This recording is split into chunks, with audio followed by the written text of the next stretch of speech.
RS brothers లో ఆషాఢం KG sale మళ్ళీ మొదలైంది. మరెన్నో క్రేజీ ఆఫర్స్ ఖైదీ చేయండి ఆర్ఎస్ బ్రదర్స్.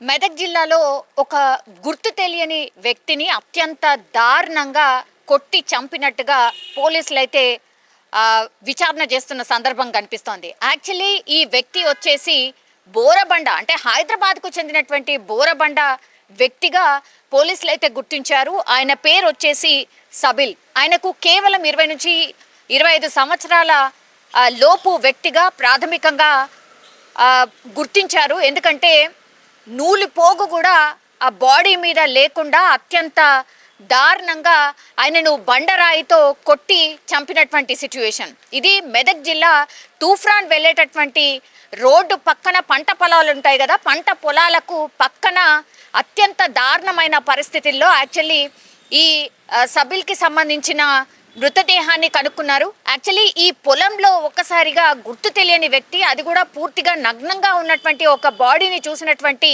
వ్యవసాయదారులు, రైతులు ఒక్కసారిగా షాక్కి గురయ్యారు. మెదక్కి సంబంధించిన పోలీసులకు ఇన్ఫర్మేషన్ అందించారు. దీంతో హుటాహుట్న పోలీసులు ఆ ప్రాంతానికి చేరుకొని విచారణ చేస్తున్నటువంటి సందర్భంలో యాక్చువల్లీ ఆయన యూజ్ చేసేటటువంటి చెప్పులు కావచ్చు, లేదంటే ఆయన మెడలో ఉన్నటువంటి చైన్ కావచ్చు, వాచ్ కావచ్చు, ఈ ఇయర్ బడ్స్ కావచ్చు, ఇవన్నిటిని కూడా ఒక్కొక్క ప్రదేశంలో పడేసినట్టుగా పోలీసులు అయితే గుర్తించినటువంటి పరిస్థితి అయితే కనిపిస్తోంది. అయితే ఇంకో అనుమానం ఏం వ్యక్తం చేస్తున్నారు అని అంటే, యాక్చువల్లీ ఈ వ్యక్తిని ఎక్కడో చంపేసి ఆ తర్వాత ఈ పంట పొలాల దగ్గర రాత్రి వేళల్లో పడేసి ఉంటారు అని పోలీసులు అనుమానిస్తున్నారు. అట్లాగే ఈ ఇన్ఫర్మేషన్ తెలిసిన తర్వాత ఆయన ఫోన్ ఆధారంగా పూర్తి స్థాయిలో విచారణ చేపట్టినటువంటి పోలీసులు ఈ సబిల్కి సంబంధించిన పేరెంట్స్కి ఇన్ఫర్మేషన్ ఇచ్చారు. ఇన్ఫర్మేషన్తో అక్కడికి చేరుకున్నటువంటి పేరెంట్స్ కొన్ని విషయాల్ని వెల్లడించినప్పుడు మేబీ ప్రేమ వ్యవహారం ఈ సబిల్ అనే వ్యక్తి హత్యకు కారణం అయి ఉంటుంది అని పోలీసులు అయితే అనుమానిస్తున్నారు. కానీ ఈ దుండగులు ఎవరు? ఇంత దారుణంగా, ఇంత కిరాతకంగా ఒక్క నూలు పోగు కూడా లేకుండా పూర్తిగా నగ్నంగా మృతదేహాన్ని పడేసి ఆ తర్వాత అత్యంత దారుణంగా హత్య చేయడమే కాకుండా పూర్తి స్థాయిలో ఆయన మొహాన్ని బండరాయితో మోదీ గుర్తుపట్టలేనందుక పూర్తిగా మృతదేహాన్ని పోలీసులు అయితే కనుగొనడం జరిగింది. దీంతో ఈ కేసుని పూర్తి స్థాయిలో సీరియస్ కేసుగా తీసుకున్నారు పోలీసులు. డాగ్ స్క్వాడ్ రంగంలోకి దించారు. పూర్తిగా ఈ దుండగులు ఎవరైతే ఉన్నారో, ఎంతమంది దుండగులు ఈయనను హత్య చేశారు. అండ్ ఇంకోటి ఏంటంటే, బోరబండకు సంబంధించిన వ్యక్తి ఇక్కడ మెదక్కి సంబంధించిన ప్రాంతాల్లో ఎట్లా శవమై తేలాడు, ఎవరు చంపి ఉంటారు, ఇక్కడ పడేసి ఉంటారు అనేది కూడా పూర్తి స్థాయిలో అన్ని కోణాల్లో పోలీసులు అయితే విచారణ చేస్తున్నారు. అయితే ఈ సబిల్కి సంబంధించి మేబీ ఈయనకు లవ్ అఫేర్ ఏమన్నా ఉందా అనే కోణంలోనే ఎక్కువగా పోలీసులు విచారణ చేస్తున్నట్టుగా చెప్తున్నారు. ఎందుకంటే కొన్ని క్లూస్ పోలీసులు సేకరించినట్టుగా చెప్తున్నారు. సో ప్రేమ వ్యవహారమే ఈ హత్యకు కారణం అయి ఉంటుంది. ఇంత దారుణంగా, ఇంత కిరాతకంగా చంపడానికి కూడా రీజన్ అదే. మరి ఈ ప్రేమ వ్యవహారంలో చంపారు అనేటువంటిది అనుమానిస్తున్నారు. కాబట్టి ఈయన దగ్గర దొరికినటువంటి మొబైల్ ఫోన్ ఏదైతే ఉంటుందో ఆ మొబైల్ ఫోన్లో ఉన్నటువంటి ఆధారాలతోనే ఇప్పుడు ఎవరు ఈ హత్య చేసుంటారు అనే దాని మీద ఫుల్గా ఫోకస్ పెట్టారు పోలీసులు. మెదక్కి సంబంధించిన పోలీసుల పరిధిలో మర్డర్ జరిగినట్టుగా అనుమానిస్తున్నారు. లేదంటే బోరబండకు సంబంధించిన వ్యక్తి కాబట్టి హైదరాబాద్లో ఎక్కడైనా చంపి ఆ తర్వాత అక్కడ పడవేశారా? సో ఈ రెండు కోణాల్లో పోలీసులు అయితే విచారణ చేస్తూ ఉన్నారు. కానీ డాగ్ స్క్వాడ్ని రంగంలోకి దించారు కాబట్టి ఈ జాగిలాలు ఎక్కడి వరకైతే ఈ నిందితుల్ని గుర్తించడానికి ఎక్కడి నుంచి ఎక్కడి వరకు వెళ్ళాయి, ఎక్కడి వరకు ఆగుతున్నాయి అనేది కూడా పోలీసులు పూర్తి స్థాయిలో విచారణ చేస్తూ ఉన్నారు. ఎంతమంది ఈ హత్య చేసి ఉంటారు అనేది ఒకటి, ఆ తర్వాత బండరాయితో, అతిపెద్ద బండరాయితో మోదీ పంట పొలాల్లో మృతదేహాన్ని కనుగొన్నారు. కాబట్టి మరి ఎంతమంది దుండగులు ఈ హత్య చేసి ఉంటారు అండ్ ఎవరు చేసి ఉంటారు అనే అన్ని కోణాల్లో కూడా విచారణ చేస్తున్నటువంటి పరిస్థితి అయితే కనిపిస్తోంది. కానీ అత్యంత కిరాతకంగా, దారుణంగా ఈ హత్య చేసినట్టుగా పోలీసులు అయితే గుర్తించారు. అండ్ పంట పొలాల్లో పడవేసిన విధానం కావచ్చు, అండ్ ఒక్కొక్క వస్తువు ఆయనకు సంబంధించింది ఒక్కొక్క జాగలో పడేసిన విధానం కావచ్చు, ఆ చుట్టుపక్కల పంట పొలాలకు సంబంధించిన రైతుల్ని అక్కడికి దగ్గరికి రానియలేదు. పూర్తిగా క్లూస్ అన్ని సేకరించిన తర్వాతనే మిమ్మల్ని ఇక్కడికి రానిస్తాం అనేటువంటి మాట కూడా స్పష్టంగా రైతులకు చెప్పినట్టుగా మనకున్నటువంటి సమాచారం. అయితే ఈ హత్యకు సంబంధించి పూర్తి విచారణ మెదక్కి సంబంధించిన పోలీసులు అయితే చేస్తున్న సందర్భం కనిపిస్తోంది. ఈరోజు మెదక్ జిల్లా తూప్రాన్ సర్కిల్ పరిధిలోని శివంపేట మండలం మగ్దుంపూర్ గ్రామ శివారులో ఒక గుర్తు తెలియని 20 నుంచి 25 సంవత్సరాల వయసు గల ఒక వ్యక్తి మృతదేహం కనిపించింది. అలాగే మేము ఈ బాడీని పరిశీలించి చూస్తే ఎవరో రాయితో కొట్టి చంపినట్టుగా తెలుస్తుంది. ఎవరో వ్యక్తిని ఇక్కడ తీసుకొచ్చి రాయితో కొట్టి చంపినట్లుగా అక్కడ మాకు ప్రాథమిక ఆధారాలను బట్టి తెలుస్తుంది.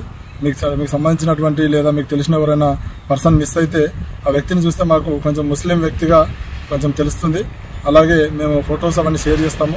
ఎవరైనా మీరు తెలిసిన వాళ్ళు కానీ ఏమైనా మిస్సింగ్ కేసులు ఉన్నా, మీకు తెలిసిన వాళ్ళు కనబడకపోయినా తూప్రాన్ సిఐ గారిని కానీ లేకపోతే శివంపేట ఎస్ఐ గారిని సంప్రదించినా మేము వివరాలు అందించడం జరుగుతుంది.